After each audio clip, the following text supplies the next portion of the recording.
I've never met anyone quite like Frida Kali. She's an extremely driven person. She takes absolutely no bullshit from anyone. I can see why she sided with Ramsay's plan when we first met. Part of me wishes that things had worked out with her and Duke Pendergrass. I think Olive Wormwood would be a lot better off if she had been able to break him out of his stubborn patterns, but there's a reason he's in the position he's in. Precisely because he won't break out. So, this is what I'm always telling Ramsay. You can't change people. People have to want to change themselves. And Frida does want to change. She's a very hard worker. I have my best man, Dwayne, the Girtablilu, on the case. They train morning, noon, and night. She's making progress. She can summon some void, the way a young wizard can summon some fire. Not enough to kill a man yet, but enough to end a fight, maybe. That's progress. From my perspective, the important thing isn't necessarily that she become the deadliest sorcerer on the flats, more that she uses her power early and decisively. I always tell her, strike first before it gets worse. I just pray that she listens. Pray is a funny word. She hasn't figured out that Ramsay and I are conduits yet. I don't know if she will. It doesn't seem like she's particularly interested in us, per se. Although she likes Dwayne. That's nice. Who doesn't like Dwayne, though? Swell guy. Swell guy. It's probably for the best. If she figured out we were conduits, she would ask how it happened, and we would have to tell her we don't remember, which no one ever really likes, and one more person knowing just puts everyone at risk. It's more important than ever, with the conclave out and about searching for us, to maintain operational security. But seeing her train like this, it does bring back memories of Ramsay and I in medical school. You know, as much of school as the insect folk can cobble together under the Wolfram regime. But studying late into the night, pulling back-to-back all-nighters, taking all kinds of chemicals we probably shouldn't have. Just wanting more than anything to be the best at what we did. And then there's just this blank space. Very strange. I don't know if I want to remember. One day we were medical students with dreams about the future, and the next we were pillars of the community, and everyone counted on us for their healing magic and their revolutionary ideals.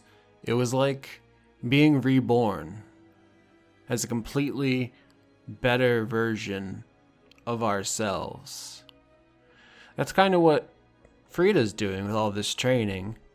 She can create this void around a person. Right now, she only about the size of a person's head. And she does it to Dwayne, just pop! And he has this nothing around him and he can't breathe. And that's the end of the fight. But hopefully, she'll have more pinpoint control soon. Just to make something into nothing. And that's a completely different person than she was when she came here. I feel like she used to define herself as someone who made something out of nothing.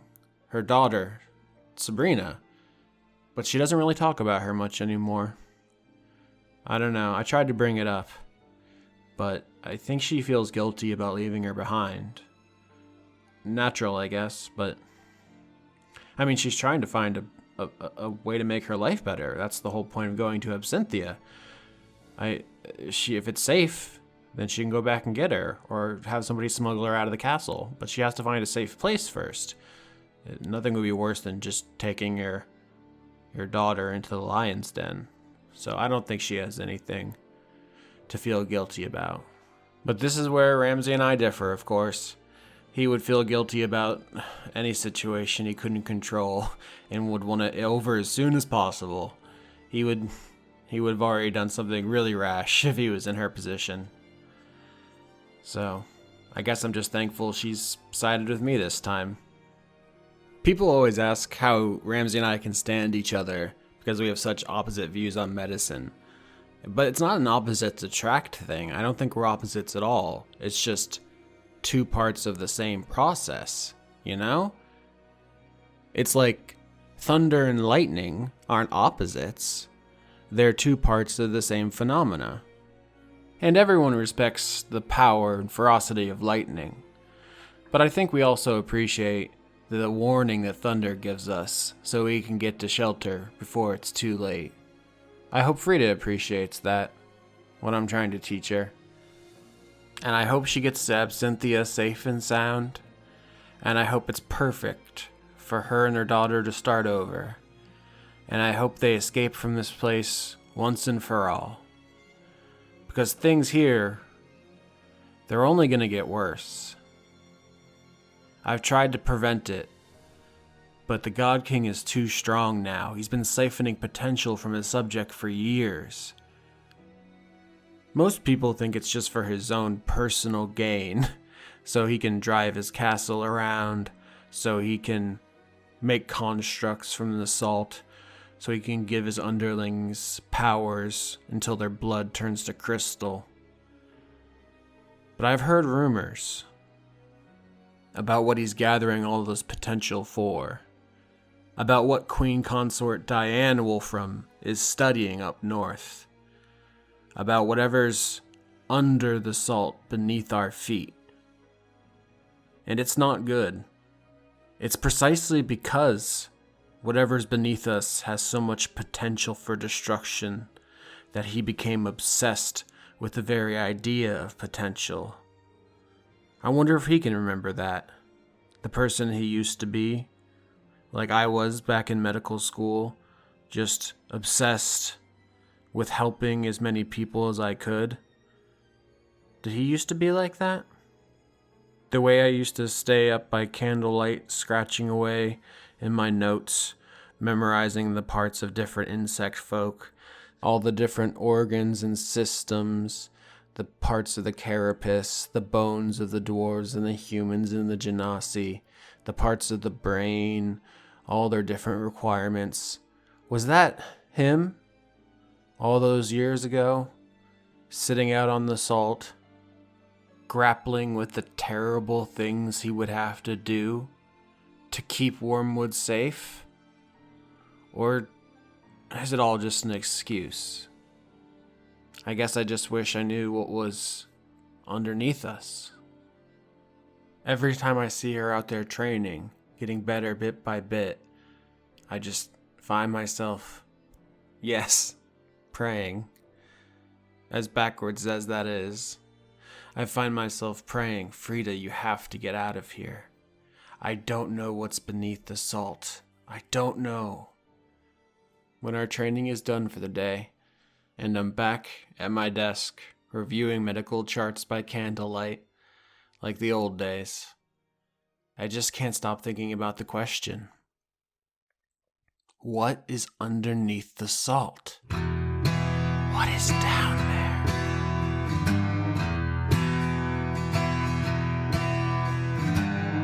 Покайся богам, пацан, ведь во всем виноват ты сам. Похоже, ты влип, пацан, и расхлебывать будешь сам. И расхлебывать будешь сам. Боги не услышат твоих слов. Их защиты не ищи ты. И плевать на тебя, пацан, поживешь и увидишь сам. I'm glad to hear you're all civilized and have electric tea kettles. The fact that it isn't a standard boggles my mind. Arizona Southern tea comes in a can. It's $1. Oh my god, that's not even what I was thinking of. You know, we Get out of sell here, those Risky. at the world's best store, fuzzywall.net, except you can unscrew the top and put drugs in them. What? Bonus. Yeah. So last we left this adventure, the party was fighting in a Efreet in a bank vault. The walls were slowly melting. All the money caught fire and was burning in the background. Gentleman Bramwell cut off his head. It was like hanging on by just like some side tendons. And then Khorton put him to sleep. Presumably he then died from blood loss. And then you all teleported out of there. Yay! And back into the clinic. There is a joyous reunion between the White Witch and Black Witch moths, Angelo and Ramsey, and then we all have to kind of discuss the fallout of particularly Vindrass's decision to go in loud, as it were. If there's two main mission types in RPGs, going in loud and going in quiet, and you all chose going in loud, which is Ramsey's preference. I mean, I feel like that's best suited to the skill set we have. We are not a deft, careful group of people. Yeah, I have a moose. Yep, that's fine. So that's a legitimate choice. But what happened is the magic that Vindrass and Gentleman Bramwell had been wielding for this campaign suddenly cut out because your benefactor were these moths, and you had displeased Angelo, who explains to you that he's eternally grateful for your help, and you have his unswerving loyalty in the fight against God King Wolfram for saving his husband, but his conduit is involuntary. So when he was upset with your choice, your magic got cut off. That's just how it works. Hey. And they explain. Yep. Hey, friend, moth friend. I'm just gonna cut you off right there. Mm-hmm. Why did you not tell us this before we made the choice? Ramsey steps forward in his husband's defense and says, "You must excuse my husband. He values secrecy. When secrets get out, things escalate, and he must prevent this. Our conduits make us a target, I so..." do have a question. I have never met either one of you before, and yet our powers are derived from your abilities? Yes, same. Yes, they explain to you together that their powers activate involuntarily. Anyone within their range, which is essentially all of Wormwood, who desperately wants to protect someone special to them, gets the powers of prevention and cure together, which is basically what happened to you, Vindrass. When you met Khorton and you wanted to protect him, you got cleric powers, and when Bramwell betrayed the God King for Sabrina, or Clear, rather, you suddenly manifested cleric powers. So that's their involuntary area of effect for people who desperately have someone they want to keep safe. But when you displease them, they kind of get a little wonky. I just want to... I got a lot to take in right now, and I just want to make sure I've got the specifics on the table, right? No matter what choice we had made about which way to go about this, we would have pissed one of you off and we would have lost the powers. Is that right? Aoife just opened my bedroom door. Aoife! Hello, Aoife. Beef, That's a cat. the beef. Where's my beefy baby? She's so cute. Anyway, no, so this wasn't a trick. It was just they have very different approaches, but they work together in tandem. But basically what this boils down to, we could do this in character if you want, but I imagine it'll just devolve into you all saying, "Dwayne, are you okay? Oh my God, Dwayne, can I get you some water?" Who's Dwayne? Who is Dwayne? You. That's the best thing you could have done, Chris, you fucking monstrous asshole. But basically what this boils down to is you have their unconditional loyalty, and you will get your powers back, but the question is which moth more suits your style, because now that they have met you in person, they are willing to give you more personalized boons than just the general putting out their power into the ether for people who need it. Okay. So this isn't just, well, you helped us, you're screwed. No. So first of all, your mission here was to make contact with the resistance and tell them to get ready for the upcoming battle, which you've done. Yeah. They tell you all right, we'll get everything together. We've been working for years for this moment. Thank you. We're ready. It's about to go down. Thank you very much. So that's a huge success. The other success is you know where your powers come from, and you can tailor them more to your style. Specifically, At this point, Vindrass, you've been carrying around this shield for the whole campaign as your holy symbol, but we've never really given it any flavor or character. What I want to do here is have one of the moths essentially enchant it with their conduit and give you a kind of cool specific bonus, and we can imagine how that looks if you want to like stylize the shield kind of as like having almost like moth scale like wings to it. I do like that. I like that a lot. Bramwell, this affects you too. I didn't have I don't have an item necessarily waiting the wings for you because your transition to cleric was relatively recent and kind of Chris driven. But if you want to chime in on your thoughts, that's... You say Chris driven like a negative, it feels like. It felt like an insult. And I appreciate it. It's very Chris of you to have a second character who then multi-classes. I'm just saying. Well, I'd like to hybrid next level. So I believe Bramwell is going to say, so from my understanding, you like to protect things at a period of time with prevention, and the other is a more direct approach. Yep, they nod. Angelo says, I try to keep things from getting out of hand, hence all the secrecy and the, hiding things. And Ramsey's more of a, get in there with a scalpel and cut the things out kind of guy. So, well, it is a rule of the gentleman's code to go for the kneecaps quick and early. And that sounds more to me like you, Ramsey. Yeah, I think Ramsey kind of tips a non-existent hat to you, Gentleman Bramwell. He saw you cut the Ifrit's head off, so he's vibing with you strongly. He likes the cut of your jib. Die the cut of yours. We shall feast tonight on croque shores. I'm really confused about prevention versus cure. Which one is the more getting involved hands-on-y? Is that not prevention? Cure. Cure. The idea is like a doctor who would slowly kind of give you medicine to kind of treat something, as opposed to a surgeon who would just go in and take out the problem. Yeah, and they are explicitly a physician and a surgeon, respectively. One gives you vitamins so you don't get sick, and the other, amputates your shit.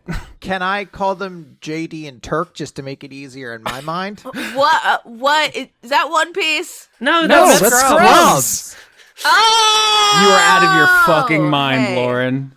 It's been a long time. I didn't hear exactly what he said. I heard like Jade, and I was like, "Is this some One Piece shit?" This wasn't an intentional Scrubs reference, but honestly, I'm really into it now, and it's 100%. I mean, the White Witch, the Black Witch, kind of plays into it too. I see that. Yeah, no, it was Will Graham and Hannibal, but it's fine. Yeah, if you'd asked me this a little while ago, I probably would have gone with, careful and off the front lines and be, sensible and helping, but, things have changed recently, and yeah, I think being more hands-on is maybe more my style now. All right, so you want to get the blessing of Ramsey, conduit of cure, and have a black moth wing shield. It's like a badass. I'm picturing it like it has a kind of a part in the center that goes off into two black scaly wings as the shield, and it's like a pretty tall shield too, and it's going to give you some cool bonuses. Is that what you want? I think so, yeah. All right, so I'm going to tell you what I have prepared for that. As he touches it and your shield kind of scales over and grows these wing adornments on it. One is just a straight up +1 to AC, because the shield is now a +1 shield. And the second thing is all healing dice you roll are maxed. Oh, dope. Oh. So if you roll a D8 to heal, you get an 8. If you roll a D6, you get a 6. Is that on myself or on everyone?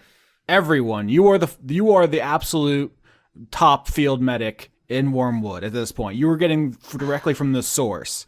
Ramsey is like essentially the god of healing, and you are his cardinal. Well, that's definitely going to impact spell choices for sure. Also, AC going up by 1 because I didn't have a high enough AC already. Gotta love that 21 AC. Yeah, so this is a big deal for Vindrass. Like we've seen Lola get all these cool animals. We've just seen a whole training arc with Clear, who's getting extremely jacked.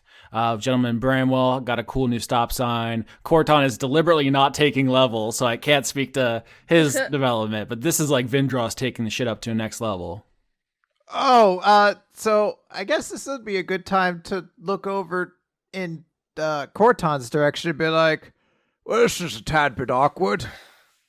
Yeah, Vindrass is gonna try and find a quiet moment to just talk to Khorton. If there is a quiet corner of the office we can have a chat in. Do the moths have any popcorn? As Vindrass and Khorton leave the scene, I want to just turn to Lola and be like, I knew he was a charlatan. Oh, lordy. To me, this doesn't change anything. Oh, well, that's good, because I was never under the impression that I gave you magic powers. I was always convinced that in some way, shape, or form, you were the reason that I have magic, and in some small way, shape, or form, I am. I feel like I was right to think that. I knew that there was something to do with meeting you, and I guess that was right. We've changed each other's lives, Vindrass, in numerous ways, mostly keeping mine alive. And hey, if I got these powers to keep you alive, I'm gonna make sure as hell to keep you alive longer. I'm not gonna let these go to waste. That's so gay. Yeah, that's pretty gay. It's pretty gay. That's so gay. All right, Lola and Bramwell, do you have anything else you want to do in this scene, or do you want to cut over to the Gorefields? So, how are you doing?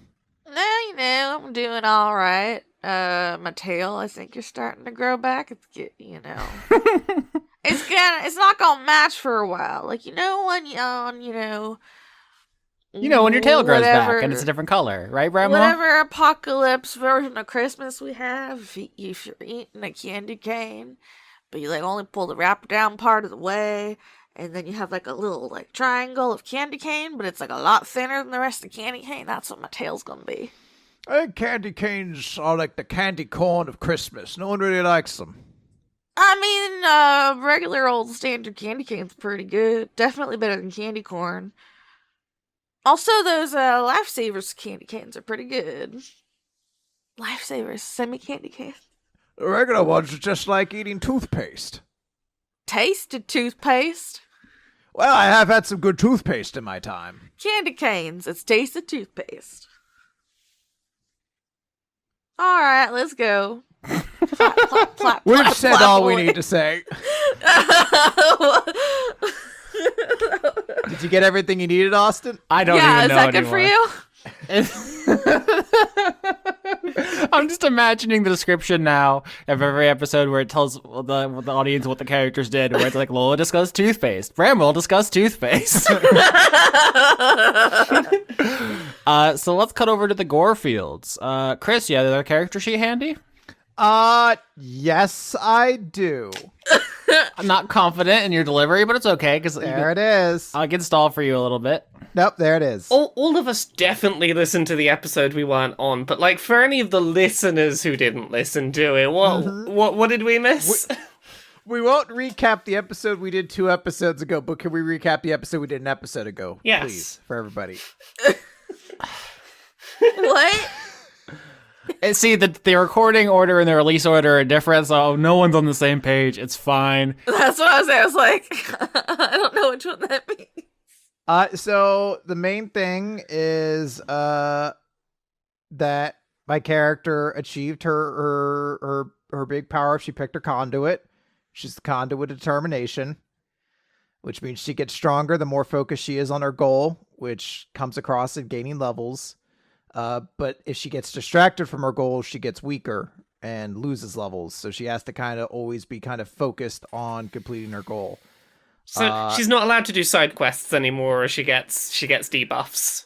Yeah, basically. That's spicy. And other things as well. She is now going by the name Clear And she accidentally kind of discovered something Austin didn't want us to find out, but I failed to check, and I can't go back and find out exactly what was in there. So, oh. What did you find out? There's something in Amy's barn. That's all I can say. There's something in Amy's barn. I don't know what, but Austin was very upset for a bit because he was like, "No, you're not supposed to find this out yet." Yeah, we'll see. I think that's definitely in the back of not only the players and the audience's mind, but Clear's as well. So that's not the last we've heard of the barn secret. Is this Clear as in the Clear? Yep. Okay. She came up with the name as she looked through a sword made of ice that was crystal clear. You mean like the status that Scientologists reach? That's exactly what I thought too, Conrad. Yeah. I've watched Going Clear many times. Clean. No more Thetans for our good No friend. more Thetans. Well, until you find out that you are a Thetan and got to start all over. They're so close to us, Austin. And right into the Their volcano second with Chris. headquarters. No. We should stop talking about Scientology. They'll find us.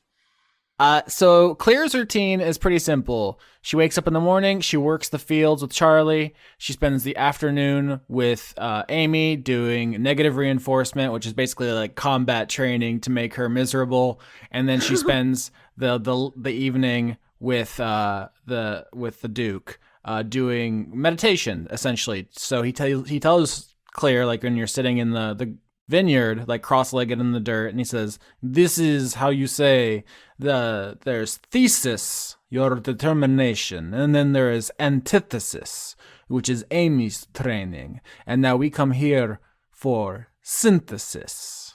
Yes, you understand?" I'll put them together. Exactly.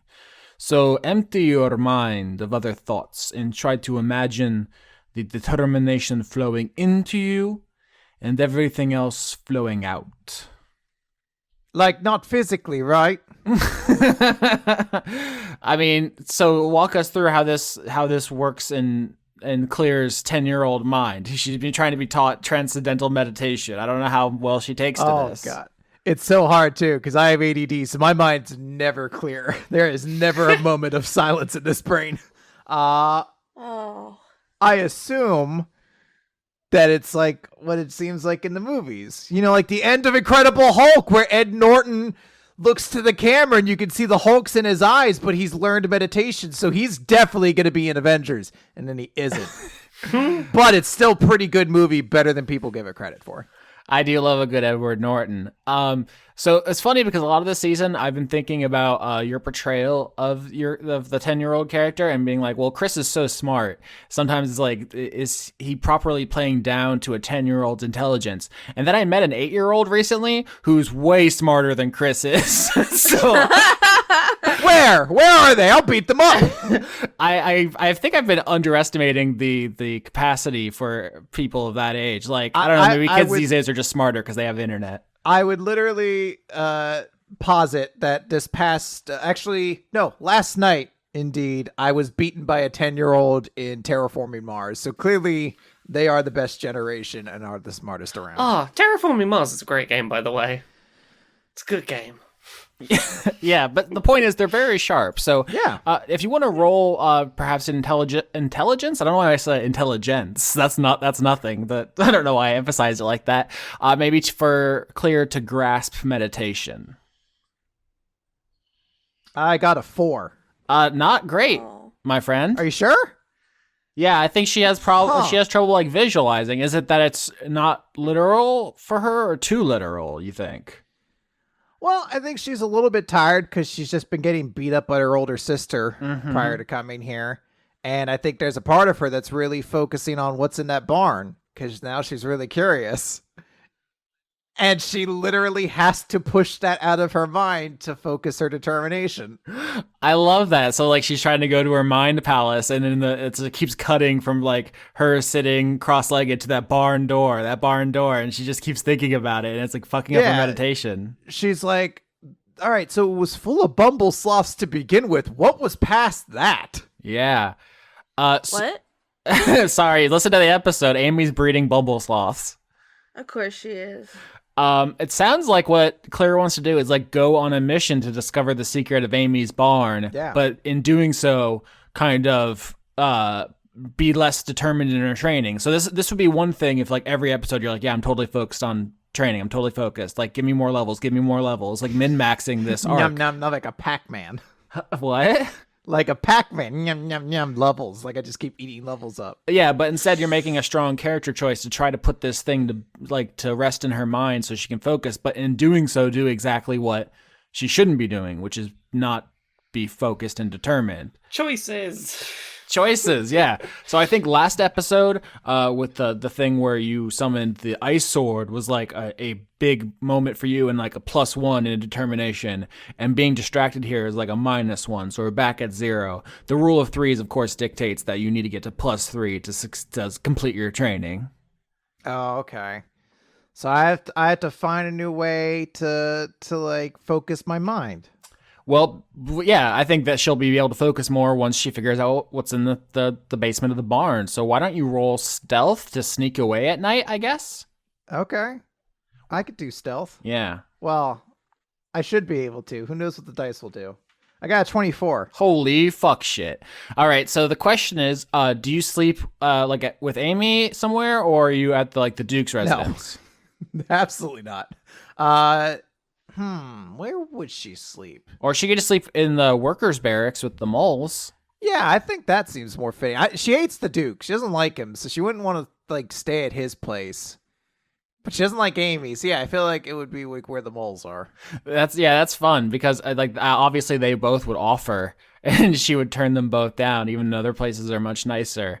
And so I think you're also gaining the moles' respect. They see you out there digging ditches with them, and then you come back and eat the worker food and sleep in their worker beds, and they're like, this kid ain't so bad. Yeah. So with a 24, you slip out in the middle of the night, make your way across the field and to Amy's barn.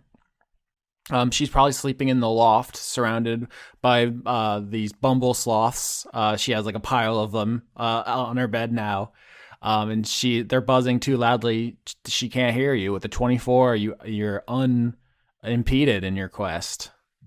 All right, I want to go to that barn door, but I want to do, I guess, a perception check to see if it's trapped or anything like that. Of course. Because wouldn't that be the bad thing? 17. 17. So you see there actually is a lock on it, but it doesn't seem like it's trapped necessarily. That would perhaps bring too much attention to it, but there's a simple but sturdy lock. What do you do about that? I would like to use my thieves' tools to open it. The ones that Zer gave me. Oh, damn. Fucking, it all comes together, huh? It's like a DM wrote it. So all come together. Well, I got a 10, so it didn't work out. I didn't write it. Advantage because of your success in the perception that you know exactly what to do. 22 then. Well, yep. So with Zer's tutelage in your mind, you're picturing his flamboyant wing-filled gestures and how to pick this lock. You easily pop it open. I'm doing this for you, Batman. And yep, you slip it off, and you still have perfect stealth. That was a 24. Can't take that away from you. The basement is yours. Ain't no stopping me now. I'm going in that basement. Yep. Clear pops open the secret door to the basement and walks down some creaky wooden stairs into darkness. I assume you don't have dark vision. No, I don't believe Genasi get that. No, it is too dark to see in here in this basement. Oh wait, no, I do have dark vision. I have dark vision 60 feet. Well, fuck me. I'm sorry. It's at the bottom of my character sheet. It's okay. We've only been doing this for 7,000 years. I do have dark vision. There, and I just slice that in. No, Chris, the chaos is what you crave. I wouldn't take that away from you. Okay, thank you. So Clear creeps down into the basement beneath the barn and sees a small, cramped room that seems like it used to be just for garden variety tools. Just, rakes and shovels and so forth that you might use in farm work, but has been mostly cleared out to make room for a bunch of old stuff. You see clothing, you see journals, you see personal effects, And at the head of this kind of mess of junk, you see there is the only word that comes to mind is altar. And on top of that altar, there is a skull. Do I recognize what any of this might be for? It sounds like I would want to roll a religion? Investigation. Investigation? Hey.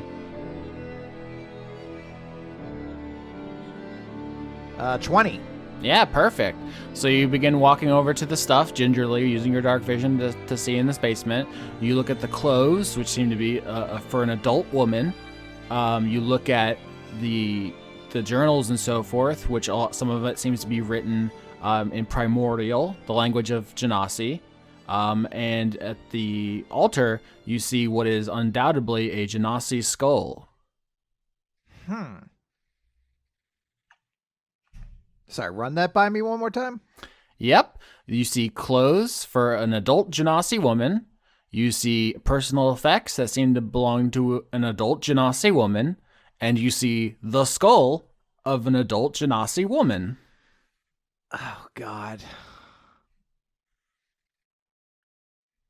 Does it look like magic's attempting to be, like, cast here? Like some kind of ritual or spell? Arcana. 12. 12? With a 12, that's above average. I'll say you see no evidence anyone has been doing any spells. It seems like this is mostly for storage. But it does seem like people come down here. Or at least Amy comes down here. Because it definitely sounds like she's trying to do some fucking Full Metal Alchemist shit for her mom. Yeah. I will leave you with questions. This seems like something you might want to secretly eavesdrop. Isn't the right word? What's the word with you eavesdrop with your eyes? Eye drop? Look like stakeout? Yes, it seems like something you might want to do a stakeout on. All right, yeah, I guess I'm gonna have to stake out because now I'm definitely not gonna be able to focus on training. I'm gonna be like, why is there a skull in the basement? Oh yeah, which is a question we've all had to ask ourselves at one time or another. That's a valid distraction, yeah. All right, so Clear is currently gonna stake out Amy's basement and see what is going on with this skull. Skullwatch. Skullwatch 2020. All right. Back in Harp City, the wolf pack is ready to go. You've succeeded in your mission here. Is there anything you want to do before you leave and go to the last major area in Wormwood you haven't been to yet? I would like to talk to Marcel. Oh, yeah. So, the party goes and stops by Marcel's office, and you still have a good amount of time. Last episode, I mentioned, you were doing some footwork, you were being chased, you were doing some spycraft, sending messages and so forth, but you didn't dilly-dally, so you're not running low on time. It's just you spent, a good portion of the day here. And so you walk in, and you see Marcel talking to some other insect folk, and then when he sees you, he sends them away. Hello again. Good evening, there, sir. Your Highness. I wanted to speak to you for just a brief moment, as I know you're quite busy, but I wanted to offer something to you on your discretion. Offer something? Go ahead. It's information, more than anything, and I feel it is perhaps the last duty I really can have as a knight to say that I believe I have failed all of you Wolfram children in one way or another in truly guiding you and protecting you. So I hope that perhaps this might be a small amendment on a path to help guide you both, or rather you all, to a better future. And I want to pass along to him the information on how to find his mother through the Aethar if he needs to. Oh. Yep. So last you spoke with Lima Day before leaving the Gorefields. You discussed, helping perhaps some of the Wolfram children escape the country if things go badly with the revolution. And so in offering this to Marcel, he has an escape plan now. He can essentially leave the country and go live with the Aethar instead of, I think the phrase we discussed before was if guillotine stuff starts happening. We gotta say goodbye to Dwayne before we leave. convince Dwayne to become the new party member, of course. Yeah, wait, Yeah, why? yeah, yeah. Wait, Dwayne's not coming with us? Dwayne, are you coming with us? I can't stop you, even if I say, like, roll for it and you all bot. She'll be like, well, Dwayne comes with us anyway. I realize I'm powerless here. You can just not. You just say he's there and then never have him speak again. You have literally the ability to stop us infinite ways. You just don't want to because you know how dreamy Dwayne You is. secretly love Dwayne. Dwayne the Scorpion Johnson. On the last episode, I believe I said that the species, I said they're by the wrong name and I think source. I do want to correct myself rather than re-record our actual play session and say that scorpion people are from Babylonian mythology and they're called Girtablilu. So I am obviously mispronouncing that. Oh, yeah, I was gonna correct you on that. Yeah. but I didn't know it. But I didn't know any of it, so I couldn't. Thank you, bud. But yeah, I think I said Persian mythology last week, which is not correct. Anyway, What a blunder! so Dwayne can come with you, but here's the catch. Last episode, we were in this boss fight in the bank vault, and Lola botched and crit, or crotched, as we call it here. Yes. And drove her porcupine quill through Dwayne into the Ifrit. And so Dwayne is pretty badly injured. So in order for him to come with, I think you will have to commit to letting him hold on to Sloth Green, Lola, Okay. which narratively isn't going to change much, but mechanically means you will not have infinite heals whenever you want now. Do you guys like Dwayne that much? Well, Yeah, I'll of say course. this: we do now have someone who can do max healing every time she heals. Okay, yeah. And I mean, who can resist those washboard abs, right? The scorpion abs. Yeah, but they're ripped. I'm looking at the picture and it's got like a 12-pack. Yeah. Yeah. And he's got like a cool looking sword in the picture. And he's the Rock, so okay, yeah. Lauren, do you want to fuck the scorpion? No, what if it had the Rock's face, maybe? Because the Rock is a very beautiful man. You know, he never really has done it for me. I'm not saying he's an unattractive person, but I don't know. It's just not my type. I feel that about other like really hot people. Like what's that guy? Magic Mike. Yeah. Channing Tatum. He looks like a large child. I don't know. It's not for me. Take that, Channing Tatum, you fucking asshole. No, he's objectively, conventionally attractive. He just doesn't do it for me. You just don't like this large child. I can say the same thing about myself. I don't like this large child. I have to introduce an NPC who's Channing Tatum to contrast with the Dwayne The Rock Johnson Scorpion Man. Alright, well. Cool. We don't gotta say goodbye for coming with. Also, I feel like it's pretty cute to imagine this, like, big, hulking, like, scorpion man just, like, gently carrying Sloth Green. Mm-hmm. I'm into You're that. just, like, cradling him up to his chest where you put a sword through his heart. Yeah, it's like when they do fireman calendars and they're, like, holding kittens. It's exactly that energy. It is so much that energy. Can I? Yep. I was gonna say, can I see Young? Of course, yeah. So the last thing to do before leaving the city is go get Young from the clinic.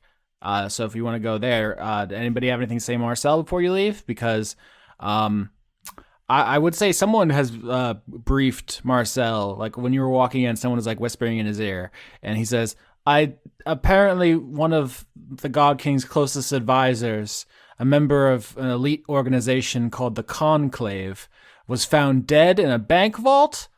Did any of you have anything to do with that? That sounds horrifying. In a bank vault, you say? How did anyone get in? Yeah, it was locked from the inside, and he's an extremely deadly individual. He's an Ifrit, a kind of fire genie, and his head was hacked nearly clean off. Wow, that's some impressive work. It sounds like there's a dangerous individual on the streets, Marcel. I would be careful. Good thing we're leaving. Have you checked there isn't an assassin hiding inside one of the safety deposit boxes? Okay, so if you don't tell him the truth, that's fine. I just want to be clear. That will incredibly displease his father that one of the conclave has been murdered, and Marcel will essentially be forced to flee the country, which Gentleman Bramwell has set up for. So this could have broken down an entirely different way, where he was furious at you, or, you know, you didn't put him in hot water, but you've killed so many people in his watch, he's going to have to get out of here. He's us telling him that we did it isn't going to that's not gonna change stop him that. having to flee. It's Yeah. only going to make him angry at us when he flees.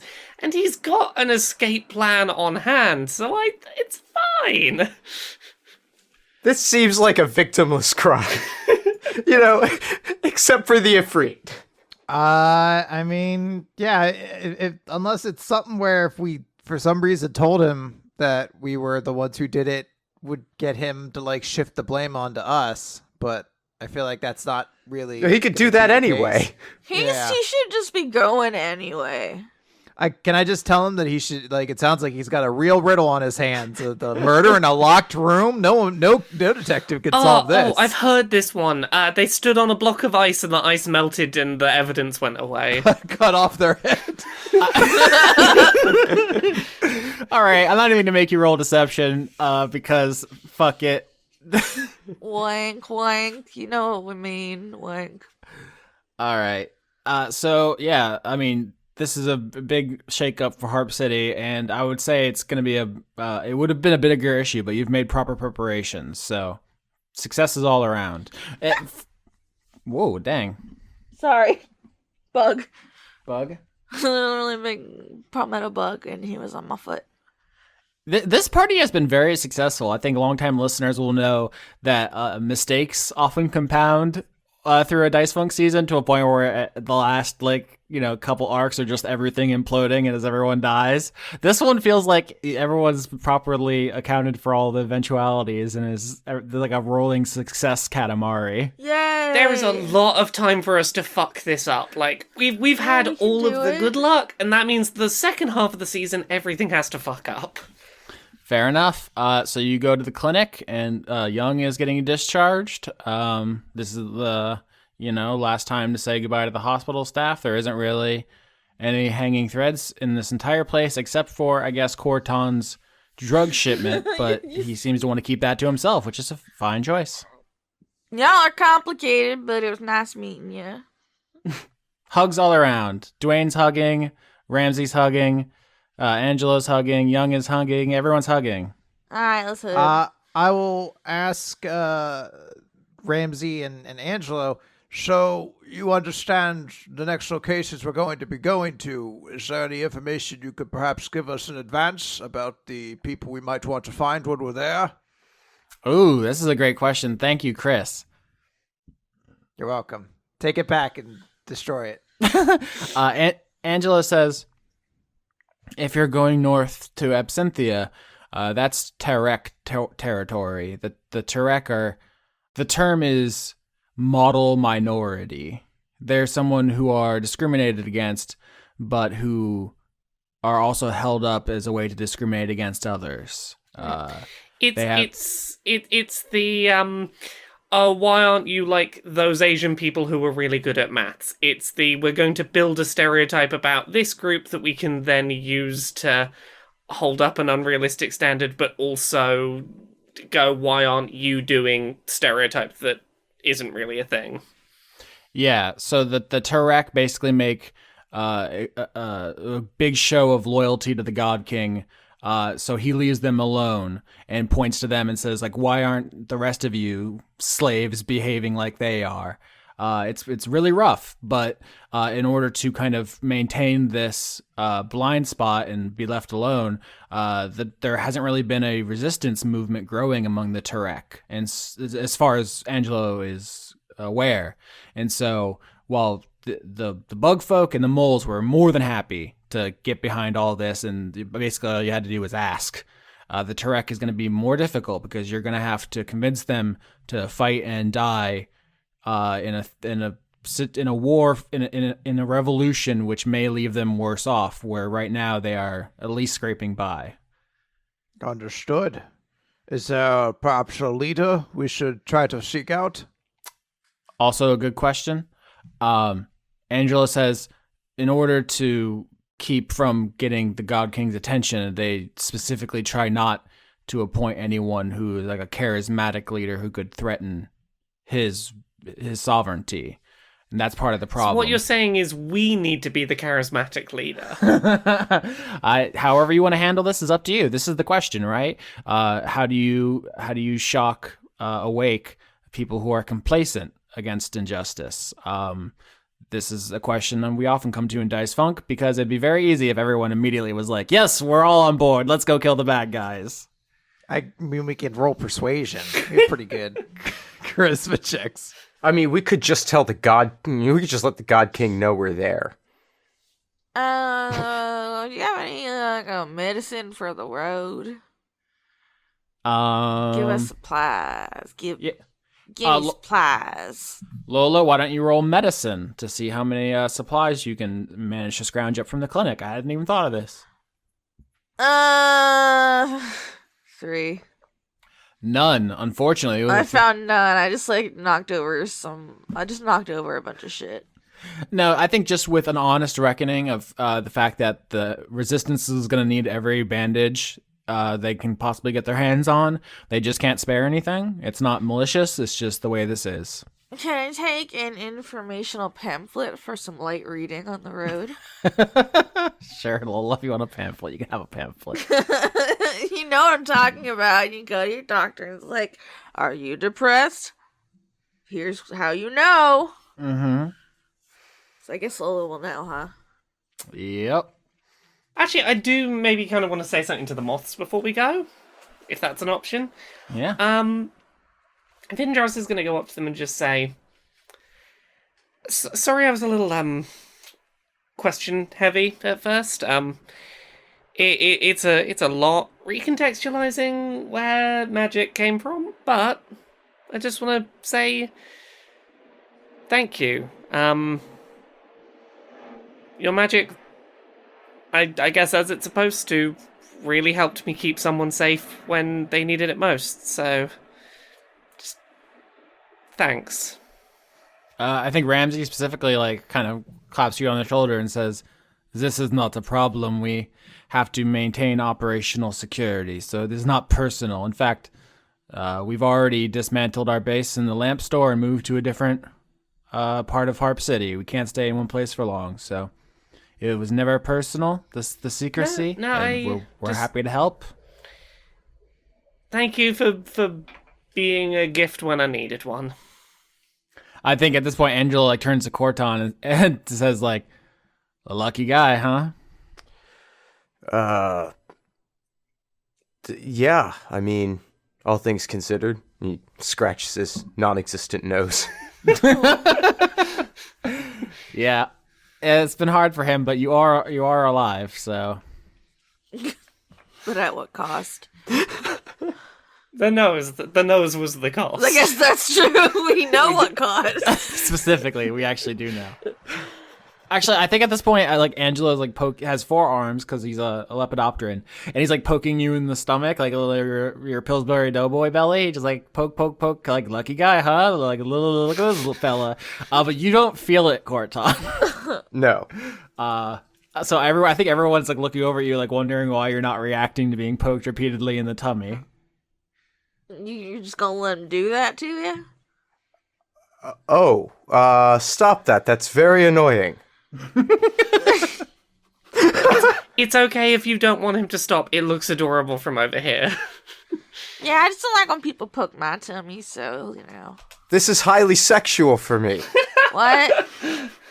Alright, nice meeting y'all. Goodbye. I'm leaving. So yeah, Lola's leaving. Bramwell? Bramwell is going to go over to Young and say, how are you feeling there, Captain? Better. But I was in a coma, so I guess pretty much everything's better? It's nothing but upward trajectory from here. You're gonna have to pick me up, upward. I shall carry you the way there, should you need it. Upsies. There you go. Okay, Bramwell's gonna carry Young back to the thriller bark. Aww. Like on a, is it like piggyback or like bride style? One arm's still broken, so I can't do bridal style. I'm imagining Over the shoulder? I'm imagining it's like a toddler on your shoulders kind of style, where like Young is they're sitting on Bramwell's shoulders. Oh, That's very good. that's very good. You prepared to set sail? I don't feel I'm quite experienced enough to set off such a great ship on just my own. Well, I don't know about this new person. I feel like their huge bulging biceps are gonna throw off the ship's balance. Who, Dwayne? No, they actually help balance everything. You see, every ship has a certain number of positions. You need somebody to man the sails, somebody to man the helm, and somebody to be a Scorpion King. And now we have all the main titles and positions filled. We're truly a real crew. Okay. How did this happen? Because you refused to cow it out and kill him off screen. You won't say no, and so you don't say no, so we just do what we want because you If won't stop anything, us. you encouraged this. You reminded us he existed and encouraged us to bring him along. Oh no, I did. I was like, Like, I almost you forgot brought the him name. up as if to go, hey, remember to bring him. All right. So the party has succeeded in Harp City and is going to take off for Absynthia, where they will meet the Tarek and have to convince them to join the resistance. At that point, they will be ready to strike against the God King. So we're getting close, folks. Ruh-roh. Meanwhile, in the Gorefields, Meanwhile, Skullwatch 2020. Skullwatch 2020, clear. What does your stakeout look like? Well, I kind of want to stay in the basement since I have dark vision. Always have had. So I would like to just like hide nearby to see if Amy comes down. Yeah, so the problem with any kind of stealth thing involving clear is that you have access to the spell invisibility, which makes it very hard to fuck you.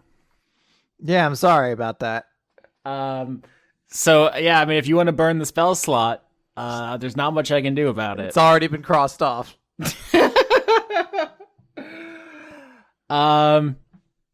Yeah, I think after okay, here's a consequence I want to introduce is that staying here means you're gonna miss like morning check-in with Charlie. It's upsetting, but I have to like to focus to be the weapon of determination that Clear needs to be. She has to settle this in her mind. All right, good thinking. We love a role play here. Oh, are we supposed to be role playing? Shut up. So Claire, you wait until you hear Amy. Ooh, actually, now that I think about it, how do you relock the door? Ooh. Because I was gonna say you hear her unlock it, come down while you're invisible, and it works perfectly. But if she notices it's unlocked, it's gonna create a whole thing. Let me see what I got here. What do I have in all my little doohickeys? Could I cast a minor illusion to make it look like it's locked? Yeah, read minor illusion to the audience, and let's see if let's read between the lines and see how that works out. I create a sound or an image of an object within range that lasts for the duration of 1 minute. The illusion also ends if you dismiss it as an action or cast a spell again. If you create a sound, its volume can range from a whisper to a scream. And if I create an image of an object, such as a chair, muddy footprints, or a small chest, it must be no longer than a 5-foot cube. And it can't create sound, light, smell, or any other sensory effect. And physical interaction with the image reveals it to be an illusion, but things can pass through it. Well, that's the problem right there. Is she goes to put the key in the lock, it'll just go through. So physical interaction with the image reveals it to be an illusion is kind of a deal breaker. Well, if you read that line out loud, then yes, it sounds bad. And the key would have to touch the tumblers inside the lock. It would reveal it to be an illusion. I want this to work, but I don't think it does. All right. Well, what if I go back outside and I wait for Amy to unlock the door and I swoop in with her when she unlocks it? Yeah. That could definitely work. Do you want to do? So at this point, footsteps are the issue. Do you have a spell to deal with footsteps, or do you want to do a roll? Yeah, I can use blink, and I could basically follow behind her in the other world. That way, I'm not making sound in the real world. So they can slowly stingray shuffle. But Yeah, so I think only Austin knows what that is. the stingray shuffle is a thing we do on Florida beaches where you like grind your feet through the sand as you walk on the ocean floor because you don't want to step on a stingray and get Steve Irwined. Well, that was in poor taste. Yeah. He had such wonderful children.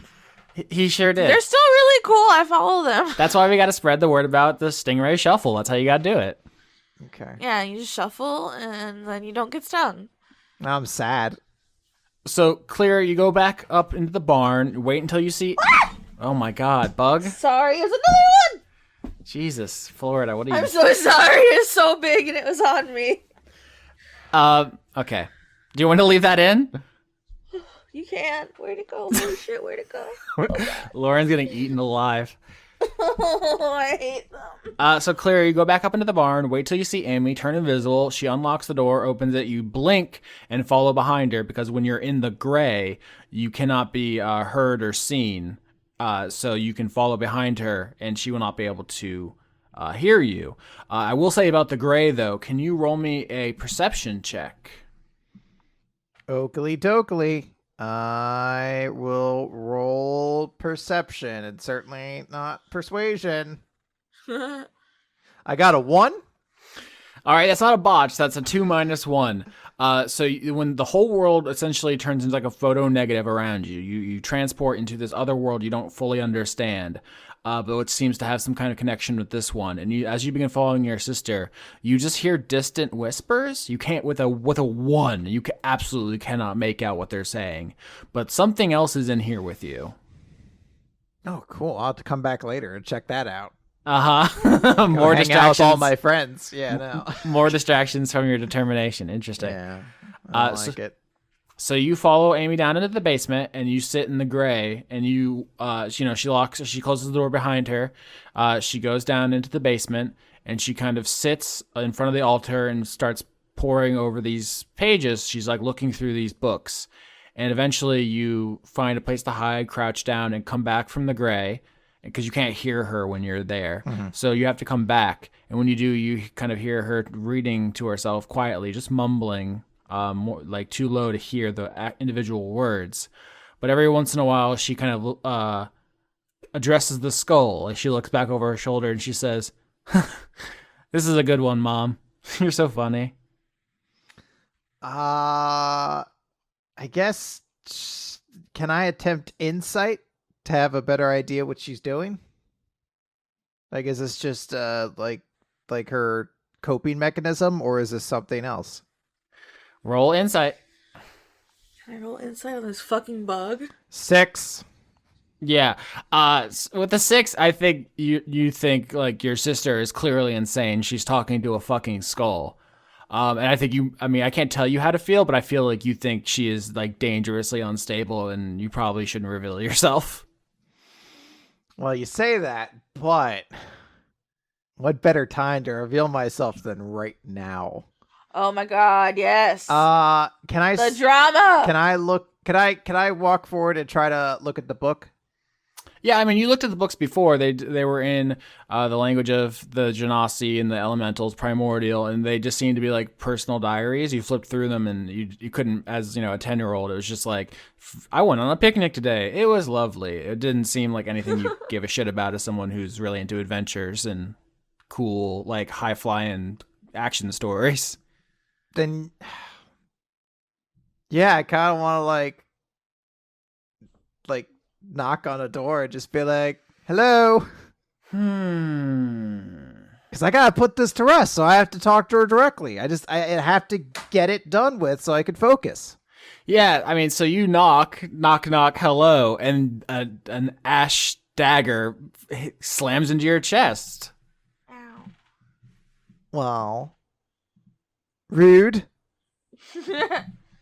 Oh, wow. Bad rolls. Only 4 damage. I guess it glances off your armor and doesn't fucking stick you the way I was hoping. But that's how this goes down is, Claire, you peer out from behind, the stairs here, and you see Amy talking to her mother's skull. And instead of pretending like you didn't see it, might be the polite thing to do, you just walk out and you're like, hey, what's up? Talking to your mom's skull? That's not... No, I'm like, oh, it just came. I saw the door was open and I came downstairs. And yeah, she just throws a dagger made of ash at you, like instinctively, just like you caught her. I'm sorry, this is where my mind went. Just like you caught her jerking it, and it just immediately tries to slam the laptop closed. Austin. You can't say that when it's somebody talking to a skull. That is a rule. You're grounded. Everyone has a jerkin skull. It's not weird. Everyone has a jerkin skull. Oh god, sorry for all the shrieks, by the way. Oh, good. So that's where we're gonna leave clear for now. The wolf pack gets on the thriller bark and leaves Harp City. There's a whole new party member. Lots of stuff to discuss. We're definitely going to remember to interact with this new party member now we have them, and not just go, yep, added to the collection. Like a Pokemon who you send to your box and never think about again. Yeah, but you need to have one for the living deck so that you have one of everything. So Vindrass. Yeah. I have decided arbitrarily that you're the first person Dwayne approaches because he has to say something at some point. He has to have a conversation with someone. Someone, or else he just becomes a one-off joke. Well, see, now you've put the pressure on me to develop this character into something more than a one-off joke, you see. There are consequences to my actions now. I know you hate that. Conrad doesn't give a shit. Conrad, do you want to I'll have Dwayne consequences. forever? It's okay, I can have consequences. Don't take away my consequences. No hesitation. Sure, I'll ruin him. So, it seems like we talked you into joining this crew real quick, huh? Yeah, well, I just go where I'm needed, just trying to help out. Yeah, so now you are on the crew with us. Have you got a quest that you want to be going on while you're here? Like an objective you want to get done? Let's learn about you. Who's the Dwayne behind the one-off joke? Well, I told Khorton my whole backstory, so he could sum it up for you. Wait, are we talking about backstories over here? Well, and I thought it was such an interesting course of life to go from being a mid-level bureaucrat inside the God King's treasury to taking up arms in gladiatorial combat and becoming just a master of the spear. It's really stunning. Mm-hmm. You wouldn't think I'd need a spear because of my big tail, but, Yeah, well, no, but then, you get to double end it. And that's a whole other set of skills, let me tell you. Oh yeah, I love double ending it. Yeah, like if you try and attack someone with your tail, they could theoretically stab the tail. That'd be a bad time. If they stab the spear, it's a spear. It's not part of you. It's different. What I think's so interesting about Dwayne is that he absolutely refuses to admit that he was put into the pens for embezzling, and he has a tremendous load of treasure somewhere that he just won't tell me where it is. But I'm gonna get it out of you one of these days, Dwayne. You'll never take my treasure. See, here's the thing. I never sleep. If you ever try and sneak off to go find the treasure, I'm gonna follow you. We're gonna find out about the treasure. We're gonna find out about it. Oh, what if you just abandon the quest to destroy the God King and just go after Dwayne's treasure? How you doing with that Bumble over there? Is he making you feel better? Yeah, he's very reassuring, and the soft buzzing stimulates the natural healing processes. Love him. Yeah, it's you take good care of him, or I'll stab you again. I love you, but I'm just saying. I think at this point, Staples just slides into frame and he's like, "You stabbing people, Lola? I want to be part of this." Only if they do bad things, and by bad things I mean hurt my babies. Oh, I want to And stab. I guess you too, Staples. Yeah, we got to get back to training. You should stab me more often. Okay, we can do that. Just don't stab me back. No promises. Cause, well, no, see, I'm not gonna stab you. I'm already if you then stabbing. Stab me. Yeah, you might want Cause to... then that's like, I didn't consent to stabs. Dwayne, you might want to keep Sloth Green on hand, like, it's a very stab-heavy household, and there may be someone who in a moment may need them more than you for just a second. Lola? Lola? Yeah. Stab. Okay. 4 damage. Stable stabs you. What the hell? I'm training. What are you training? Stab training. Who? I don't need to be trained on getting stabbed. I've been stabbed before. I know what it's about. You'll never know when you need this training. This is teaching me nothing. It's teaching you how to be stabbed. It's teaching me to not trust Staples. I mean, if anything, it's teaching you to trust Staples. To trust that Staples will stab you. All right, 22 and 14. Do they hit? Yeah, I mean, those both hit. I'm gonna choose to not do big damage though. Oh, good. So we finally killing Staples. No, this is playful. This is playful playing. What? Oh, well, let me know when it's on, and I'm just gonna go back in the cabin. Staples, you gotta work on your socializing skills. Everybody wants to kill you. Socializing skills never got me very far. You know what gets you far? Kicking people's heads in. Actually, it's literally gotten you far. You done gone all over the world, country. I don't know what we're calling this place. Yeah, I mean, as far as you know, it's the whole world, but you haven't seen very far.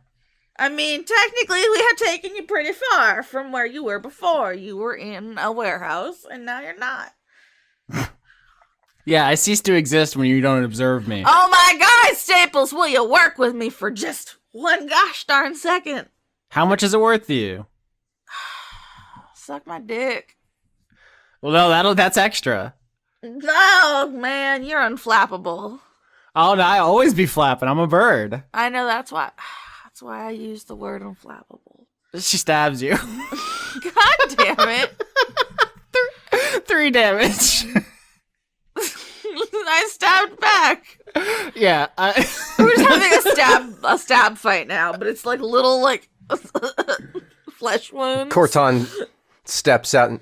Oh, are we killing Staples now? No, we're training. I guess if we wanted to, then I would be training on how to kill Staples. Is the point of is the point of the training for you to get better at preempting the fact people are going to try and stab you? Is that what we're doing? It wasn't what I was starting to do. Vindrass goes to do it just like an itty bitty stab. It's kind of turned into this because See, Vindrass is getting in the spirit. Okay, who wants to kill Staples? I want to throw a toaster at her head. No, that's Young's toaster. No, that's Young's right. toaster. Can Young throw their toaster at her head? Young is holding it by the cord and swinging it around like a fucking morning star. It's I'm learning a new weapon. See, Staples? Excellent. Go for the kneecaps. We're not actually killing her, but I don't know. Maybe she'll like it anyway. Staples says, y'all are so soft. When the Aarakocra Mafia found me on the streets, they gave me a knife and said, go into that parlor there, and where the people are playing gambling games, and stab the guy with the biggest pile of money you see and grab it and run. And I turned out fine. Well, yeah, you do that to other people, but aren't we friends? You don't do that to your friends, usually. I mean, not at first, but then if you get a promotion in the mob, you do often have to stab your friends. Yeah. Oh, well, okay. I guess I'm learning mob history also today. If it helps, we have an explicit, and if it's not written down somewhere, I will write it down. You don't have to stab your friends to move up the ranks here. I think this conversation is happening after Staples and Lola have been training, quote unquote training, on the deck, and they're both covered in wounds and lying breathing heavily in a pile or a pool of their own blood. And Staples is just We're covered in cat scratches because it's just Quills. Yeah. And Staples is like lying next to you, like holding their guts in, and it's just like, this is my whole childhood. I don't know how you were brought up. That sounds like a bad childhood. I don't remember how I was brought up, so.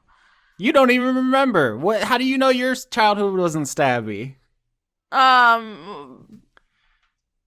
mean, I didn't say my childhood wasn't bad. I just said that a stabby childhood sounds bad. Am I wrong? I don't know. How could I possibly know if it's bad? I don't have anything to compare it to.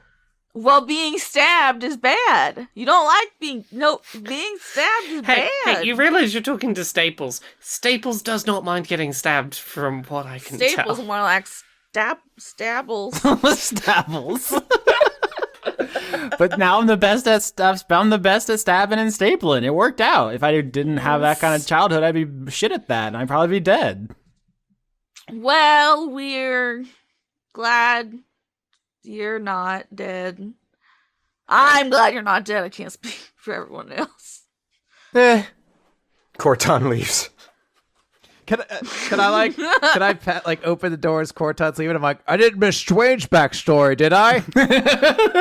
Dwayne's like, I have treasure, actually. Let me tell you about it off screen. Come inside the cabin and we'll talk all about it. Okay, Vindrass rolls stealth to sneak off and hear about the treasure. Vindrass, tell me later. So yeah, everyone goes off to hear Dwayne, the much more popular character, talk about his backstory. Staples is lying on the deck with you, Lola, and says, like, see, if being nice, no one gives a shit about that. They just walk away. Like, she grabs, like, your hand, which has the quill in it, and, like, literally guides your hand into putting the blade into her own belly. And she's like, this is something. You care about this. Stop that. Don't do that. Why? At least it's not boring. I mean, I'm pretty sure Dwayne's backstory is not boring. I don't know. He hasn't said one word to me. Seven dragons!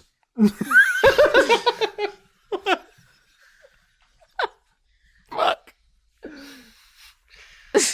If I had to choose between Khorton walking away from me and you giving me a fucking kidneyectomy, this is way better.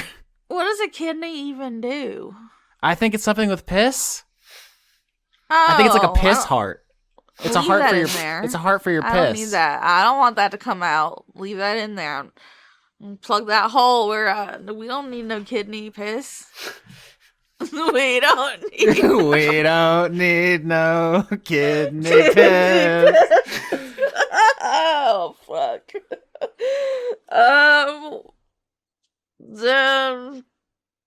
Maybe we can find a happy medium. You know. What's that mean? Are you gonna ignore me sometimes and only stab me a little? No, it's called you can try to connect with your friends outside of getting wounded. Oh my god, I don't want to hear about Dwayne's motherfucking treasure. No, maybe we'll do some other we can try to learn how to knit. Those use big blades, right? The needles? Yeah, and you make stuff with the blades. Ooh, I might be into that. Yeah, as I said, you can make little like cozies for your weapons or holsters, some sinister looking scarves and hats for the winter. Ooh, a sinister scarf is my favorite kind.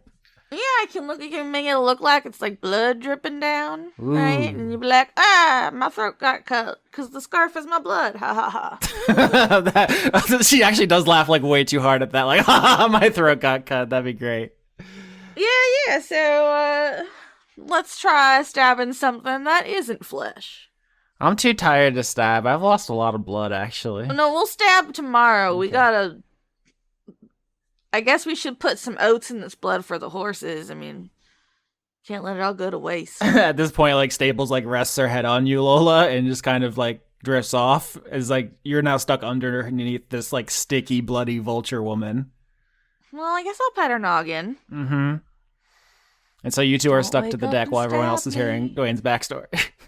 That's okay, Vindrass. Tell me later. And there I was, two dwarfs inside the same elf. Ah, I can't believe you used the high-level spell Wish to get out of that one. That's gonna help us out later. They never saw it coming, but I was cursed by that terrible warlock to never use Wish again. But then you undid the curse and had access to it forever. Your tale has so many fascinating ups and downs. You're the conduit of Wish. Wait, so a rock star and an astronaut? I think at some point, Weaver kind of pokes their head into the room and says, "Hey, y'all, I love listening to Dwayne lie about his life, but can I borrow..." I want to choke Weaver. How dare you? Oh, fuck. Yeah, okay, strength against Weaver's intelligence. No, I'm not going to actually choke him. Okay, I was going to have him telekinetically lift you up. I'll get him later. Oh no. But yeah, Weaver wants to actually pull Khorton aside. I mean, it's a really good story. You sure you don't want to hear this? Because, I mean, like, I'm taking notes like you wouldn't believe. Yeah, I think Vindrass is like telepathically sending it to the whole ship, so. Oh, right. Yeah, that's what's in my head. Yeah. Yeah. It doesn't bother you having the two audio streams? It doesn't? No, actually, it's kind of nice. Like, you get to hear it once and then you get to hear it again just a little bit after. It's kind of like being in an amphitheater.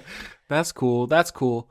What I wanted to ask was that, like, did you want to try again to, like, open your third eye, man? Because, like, Vindrass has a badass shield now. She's, like, full of healing magic. She can read minds. She can telepathically control her weapons in a fight to get around an enemy's defense. I'm saying she's really cool, and you're kind of just like a guy with a cane. Fuck. Wow, Weaver, that really hurts. Like, that's deeply painful to me. Probably not as painful as the nose. Oh, God. Yeah, wow. You know what? Go fuck yourself, Weaver. I thought you were chill. I thought we were chill. You know what? Uh-huh. Kiss my ass. No, I'm gonna go hang out with Dwayne, alright? Fuck you. Okay, let's have 5 more scenes of every character saying fuck every NPC who's not Dwayne. Pledging their allegiance. Maybe Dwayne also knows how to teach you psychic powers. You can learn them from Dwayne. But so, yeah, I wanted to have Weaver extend that offer, and I was kind of playing up his rudeness for comedy's sake. But if Khorton is still not interested in any of the things I'm offering, Vindrass, do you want more telekinesis? I mean, if it's definitely not being taken by anyone else, and Vindrass... I don't think Vindrass would necessarily do it if she'd just seen this fuck you, go away interaction, but on the grounds of person who's given me psychic powers is willing to teach me more, yeah, sure. Yeah, I wonder if at some point Weaver reads your mind and knows that you have all these drugs you're not sharing, is the thing I'm thinking now. Because that would piss him off. He'd be very rude about that. Yeah, that'd be a real problem. Okay. I guess. I don't know. Yeah. Khorton's not really that concerned about it. Fair enough. He's not keeping it a secret. It just isn't. He hasn't had the opportunity to address and deal with it yet, so he's not concerning himself. I mean, he's had the opportunity. He just hasn't done it.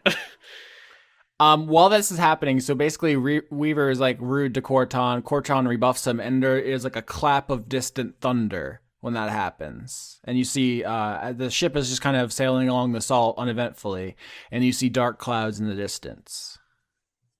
What's that? Can I roll a nature? Absolutely. Okay, so I said that for everybody because my nature's garbage. Oh. What's my nature? I got an 8. At 10? 17. 4. No. The party fails. All you see, you're like, oh, it's gonna rain. It's just gonna rain. It's fine. Whatever. What if we roll insight on the rain? Gentleman Bramwell. Yes. I think Zur is gonna talk to you real quick. What's up, sir? Hey, I just want to pick your brain about this Dwayne guy. You sure you trust him? Everyone. Oh my god, he's fucking us. Holy shit. Wait, what? Are you fucking us, Austin? What do you mean? Just saying, oh, do we trust this Dwayne guy? Is he a plant? I'm just saying he's very popular. Everyone's immediately drawn to him. Don't you find that suspicious? He's fucking us, guys. Well, what do you mean? Is there something on your mind? I'm just saying if there was a mole or a spy, I bet they would send their, most likable guy, right? Well, if he was a spy, he would be a spy for the Thrycreen, who are our allies. No, didn't you hear his backstory? He used to work at the Treasury for the God King. Yes, well, his backstory is elaborate and involves several different factions, most of which he conquered and became their leader. But that's not really relevant to this point. He's most recently been aligned with the Thrycreen. Okay, well, do we trust them? They seemed really nice and supportive and everything, but what if they have a sinister, motivation we don't know about? Sir, speak your mind. There's something on your mind right now beyond what you're relaying. I'm just saying it's fucking suspicious for someone to be that handsome. Do you need a hug? It feels like you don't feel validated, and I want you to know that you are. Your skills are necessary. We need someone of your talents. Bramwell, is your response to this just to hug Zer and tell him that he's supported and valid? Yes. All right, yeah, he instantly just was like, yeah, you know what, that's what I needed.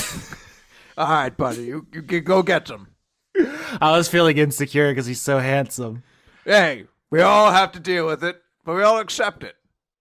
I saw Lola looking at him, but he doesn't have wings, so he can't really compete with me, obviously. Absolutely not. Hold on, do I have to bluff for that? You want to roll deception for everyone to reassure Zer? As Staples is sleeping on my tummy. Well, I'm only lying about saying that he doesn't have a chance.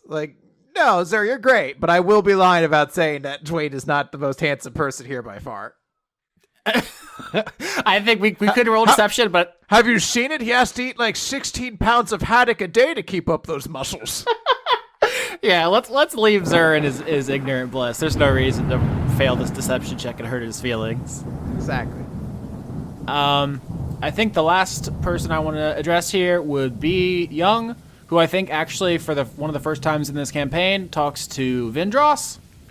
Oh, hey. Yeah, hey, I'm your captain. That you are, hi.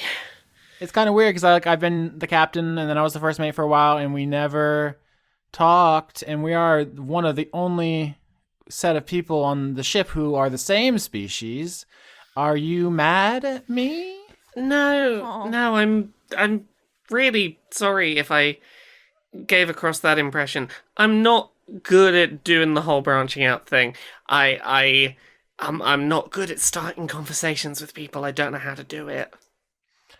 Oh, okay. So there's this thing, and sometimes when you work with the God King, like I was doing at the shipping place, where the other people think you're a sellout, and they're mad at me, and they think I'm a traitor, and I thought it might have been that kind of thing. But I'm helping. I literally was stuck in the position of I've not had a conversation, and I've suddenly realized I've not had a conversation with you, and now it's weird, and it's going to be weird if I try and start a conversation. I don't know how to do that, because that's... I appreciate you starting a conversation. You started the ball rolling. How are you? Well, I had all my hope sucked out, and then I was in a coma, so... That wasn't great, but you're not in the coma now, so upward swing? Yeah. Someone needs to swab this blood off the deck, but otherwise, everyone's really excited about Dwayne. And wow, that thunder keeps getting louder, huh? Yeah. Well, hopefully the rain from the cloud that's just going to be rain will just wash the blood off the deck itself, and that'll solve that problem. Oh, yeah, that makes sense. I'm pretty sure that's how rain works. So I guess if you're not mad at me, has anyone been mad at you? Because, you don't really hang out with other Thrycreen, and that's a lot of us insect folk people like to stick together, and you're always hanging out with this handsome mole guy. I feel like that would engender a lot of jealousy. I don't know if they're jealous. I just haven't really turned back since I left home. We don't have a lot of time to stick around faffing about what we're going to do, so I just made a choice that I was going to go out and see the world, and I just never really looked back. And so, what happens when this is over? Are you ever gonna go back, or are you just gonna be like? I guess Amy wants you to be like part of the Queen's Guard. You're just gonna be in charge of stuff and never go back to your family. I don't have any interest in sticking around being in charge of anything that requires me to stick in one place. I want to have adventures. I want to see new things. I want to use my time to go. I want to be doing something. I don't want to stick in one place. Oh, so you want to stay on the ship? We're going to pick up the White Wolf and we're going to go on all kinds of adventures when she's done, and then you're going to be part of the crew too? I mean, that definitely sounds better than sitting around being someone's treasury of... I don't know, treasury of having a cool shield. We'll see.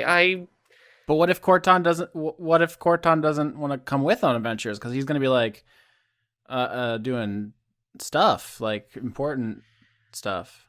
I'm enjoying that right now. Everything I want to be doing is in one place and is going the same direction. And if it ends up not doing that, I'll deal with it when it comes. But I don't want to spend my time thinking about the not good that might happen when I could be enjoying the now I'm in. Everybody, dexterity saving throw.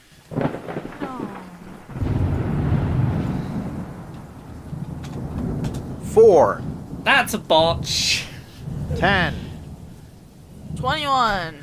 Okay, so obviously the dice have decided that the best way for Vindrass to end that particular conversation is saying, we'll see, I haven't really decided what I'm going to do about Khorton, and then you get cracked in the skull for 12 damage by something, a projectile, essentially, from the sky. Which Does my newly 21 AC not protect me? So there's two different ways you can be attacked, through saving throws or through AC. This was a dex saving throw. Yeah, so, I know. There's a spray of blood, and Vindrass reels back from being struck by something. Everyone can be aware of this because you can just telepathically send that out. Oh, gee willikers. Got hit in the head with a big rock. What do we... Want to run outside to see what's going on. Like, what's going on in that sky. Yeah, perception? There you go. Now you're asking something that I could do. 17? 22. So 17 and 22, definitely a success. The storm is obviously getting closer and closer. I'd say, Lola, the reason you with the 22 know the best is because you find what hit Vindrass on the deck of the ship, which skipped across the boards and like got wedged in a crevice. It is a diamond now covered in Vindrass's blood. Oh, blood diamond, it's symbolism. Do I sense an elemental on the wind? Well, no, with the 22, I mean, you see the storm is getting closer and you hear the sounds of what, I mean, if you had maybe gotten a decent nature, you'd think sounds like hail, but it does not appear to be hail. Diamond hail. The cloud is shooting diamonds. Yep, this huge black cloud is getting closer. You're sailing right into it.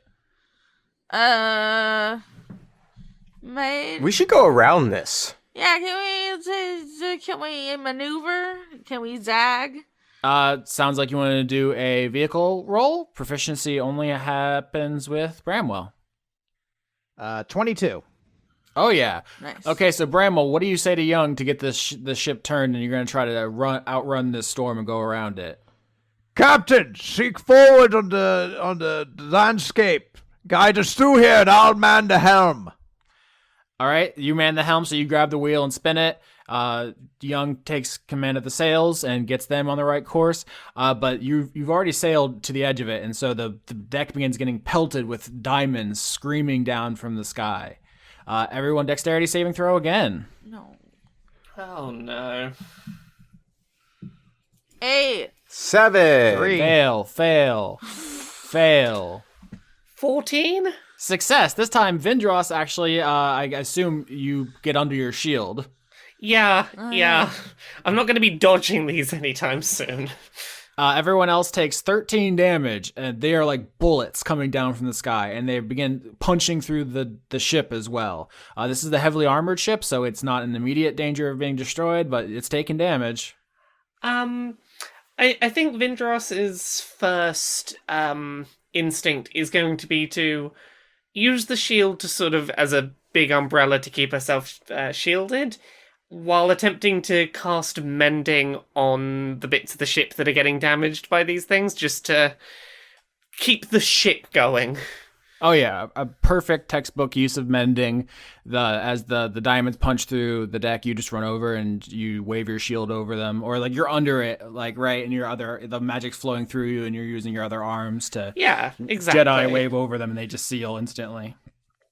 Exactly, just patching up holes. I want to cast Detect Magic. Uh-huh. And I want to look into the storm. Is this like a magical storm coming at us? Very interesting. So here's what happens. Basically, Bramwell, you use Detect Magic. The moth, magic is back on you.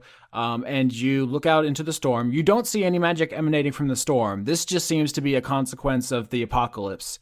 Is that it just like time has stopped in the mall, and just like there's a subway underneath the salt. Sometimes it just rains diamonds now because the space and time and physics are fucked. But you don't see nothing. Rather, out in the storm, you do see a magical signature kind of running for cover. There's someone out there. Okay. But they don't seem to be conjuring the storm. This is just a natural storm that if the party had rolled higher nature, you'd be like, oh no, a diamond storm, a dangerous hazard out on the salt flats. So there's someone out there? Yeah, I did not know you were going to detect this. Can I yell out to Zur because he's kind of like a lookout to go find him? Yeah. Do you have any plan on keeping Zur safe? If Zur flies out into the diamond storm, there's every chance they're going to die. Can I cast Shield of Faith on Zur before he goes out? Absolutely. Yeah, I'm gonna do that. Oh, before Zur goes, can I cast Barkskin on him as well? Oh, this is very cute. So Zur had an insecurity meltdown about how handsome Dwayne was. He's trying to pull himself together, and Bramwell and Lola turn his skin into bark and then cover him in a magic shield. See, I wanted to chip in too, but the thing I have that would help is Shield of Faith, and I don't think you can double Shield of Faith someone.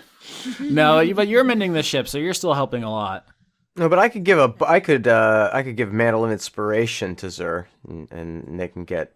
Well, everyone gets extra hit points, but can use reaction to move up to its speed. I mean, you know how I love the rule of 3. So if there are 3 helping hands for Zur, then they are going to crush this. I won't even roll. Literally everyone other than Vindrass is like, yeah, we'll help him. Just like, nah, you don't get my help.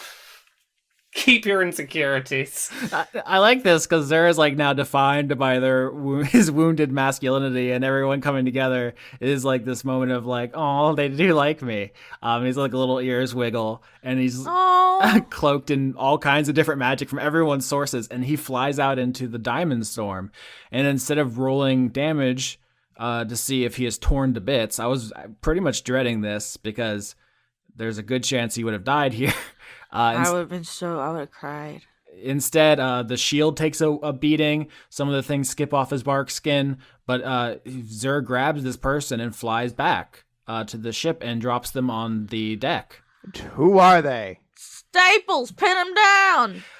What you see is a halfling.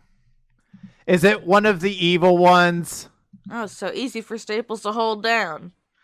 I think Vindrass is the first, or probably the only one to specifically recognize this halfling. It is a woman, and she is bleeding very badly, both from the diamond wounds and from her knuckles, which seem to have undergone some kind of surgical process very recently. She got my bow. No, that is covetousness, who is not this person. Okay. Covetousness, remember, is in a Dr. Smooth costume, a giant anthropomorphic shape. That's right. Dr. Smooth. Yeah, Dr. Smooth would be easy to spot. This halfling, I would say, Vindrass, you immediately recognize as Effort. who you met in Oh. the games and watches and who you spared. You had every opportunity to kill her, but you just knocked her unconscious. And now she's gonna be nice to us. Yep. Please. Yeah, you saved her life. You see her knuckles where she had the pink crystals growing out that she punched you with. She has dug them out of her skin. Oh. Oh, hooray. And like her eyes flutter open as she sees you and smiles before losing consciousness from blood loss, both from her self-surgery and from the diamonds. All right, let's do a medicine. Yep. Okay, yep. Let's do a medicine. Somebody with a better medicine. I did a 6. I have I can do medicine. 19. Yeah. All right. Bramwell, do you want to describe what you do here? Because so the ship's still being pelted with diamonds. Young is still trying to get the ship out, but with a 22, it's absolutely going to be successful, and Vindrass is going to patch all the holes. So that's going to work out. What do you do? So the first thing I do is cast the cantrip Spare the Dying to keep effort from dying, keeps them stabilized. And I'd like to think, and Laura, you can go with me on this. I'd like to think that Vindrass is the one actually providing the directions, that she's the healer. I like that, yeah. So Bramwell is basically just being the hands in this situation, following her kind of lead on what to kind of look out for. Vindrass is using the shield to try and as best she can also shield Bramwell and our effort, was it? Yep. While you do the medical things to sort of stabilize. And there's also a part in Bramwell's head that's like, oh, this could have been me had Sabrina not saved me back at the mall back then. Bramwell, I'm glad this one's doing okay. I did warn them the crystals were not a good thing, and it seems like they've listened. I think. They are rather gaudy accessories. Indeed, particularly at the whole "oops, my body's all crystal" stage. She did listen to you, Vindrass. And so, working together, the team saves the ship, saves effort, and steers out of the storm as it rages across the salt flats. Meanwhile, in the last scene of the episode, Amy Wolfram tries to kill her sister. Come on. I mean, yeah, you surprised her. She summons a sword made of ash in the basement. She has her mother's skull on an altar here where she comes down to talk to it. What do you want to do, Claire? So Claire's gonna say, no, I'm not here to fight you or anything like that. I just saw the door was open and wanted to find out what was happening down here. Negative reinforcement isn't until 4. You can't see this. This is you're a fucking threat now, you idiot. A threat to what? It looked like you're just doing... I don't even really know. What are you... Is that like a... I don't know. I don't know what's happening. I'm the Liberator Queen. Everyone has to trust me. I can't be... No one can know about this. No one has to. As you say that, the whispering that you heard in the gray begins in the back corners of your mind to slowly creep in. Like, when I say creep, I mean you feel it almost as this physical sensation. Like you have something... Is it cold down here? You have gotten something's attention in the gray. And you hear this whispering now in the back of your mind as you're trying to have this conversation with your sister. And she says, there's mind reading, Clear. People can't know about this. We're going to have to hide you in a fucking dungeon for the rest of your life. You don't need to do that. Quiet. I need to focus on this conversation. What? Who are you talking to? I don't know. Do you have someone upstairs? The whispering is getting louder and louder. And she tries to say something to you and you can't even hear it. I want to do like the finger point up, like, hold on. No, hold on a moment. I need to, you know what? And I just want to cast Blink again. All right. So Claire, you're being confronted by your sister who is kind of weighing her options of letting you get away and know this. because this could screw up her whole plans. She wants to see if you can become a conduit, but not at the risk of losing everything she's working towards. And suddenly you blink out of existence, and you're back into the photo-negative version of the world we call the gray. And the whispering is getting clearer now, and you hear what they're saying isn't in language, but you know that it's calling to you. It's like almost instinctual. It's more of a feeling than language, if that makes sense.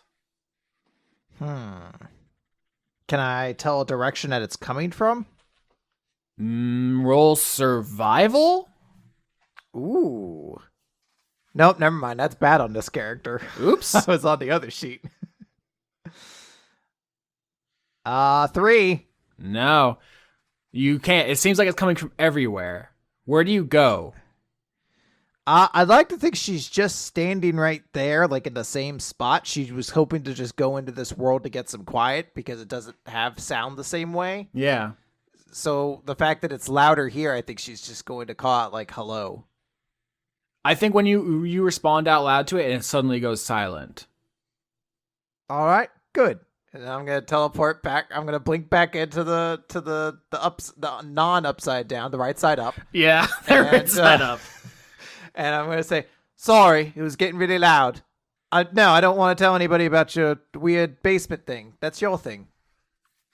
This is such a pivotal moment because I could so easily see Amy killing you to keep you quiet, and I can also see her being like, you're my sister and I would never do that. I don't know which, like, she has both in her heart.